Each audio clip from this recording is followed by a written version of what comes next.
நம்மிடம் உள்ள குறைகளை நாம் எப்படி பார்க்கிறோம் மற்றும் கையாளுகிறோம் என்பதைப் பொறுத்தே அவை நிறைகளாக உருமாறுகின்றன. குறிப்பாக இந்த 4 நிலைகளில் அவை மாற்றமடைகின்றன. 1. அங்கீகரிக்கும்போது.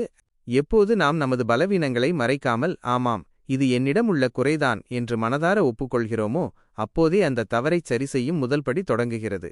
ஒரு குறையை ஒப்புக்கொள்வதே மிகப்பெரிய மனவலிமை, நிறையாகும். 2.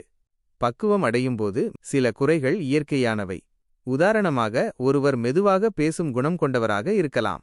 அதை ஒரு குறையாக பார்க்காமல் நிதானம் என்ற நிறையாக மாற்றும் பக்குவம் வரும்போது அது அழகாகிறது. 3. மற்றவர்களுக்கு உதவும்போது. உங்களிடம் உள்ள ஒரு குறையினால் நீங்கள் பட்ட கஷ்டங்களை வேறொருவர் படக்கூடாது என்று அவர்களுக்கு நீங்கள் உதவும்போது உங்கள் பழைய குறை ஒரு அனுபவ அறிவாக நிறையாக மாறுகிறது. 4. விடாமுயற்சியின் போது. நம்பிக்கை இல்லாத ஒருவர் விடாமுயற்சியால் சாதிக்கும்போது அவருடைய அந்த பழைய பயமே அவருக்கு பின்னாளில் வெற்றி கதையாக மாறுகிறது.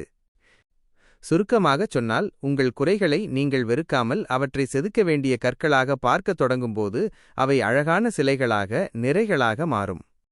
இந்த வீடியோ உங்களுக்கு பிடித்திருந்தால் மறக்காமல் ஒரு சப்ஸ்கிரைப் செய்து உங்கள் நண்பர்களுக்கும் பகிர்ந்துவிடுங்கள். உங்களுடைய ஆதரவு எங்களுக்கு மிகவும் முக்கியமானது. மேலும் பல சுவாரஸ்யமான வீடியோக்களுடன் உங்களை சந்திக்கிறோம். தொடர்ந்து இணைந்திருங்கள். வணக்கம்.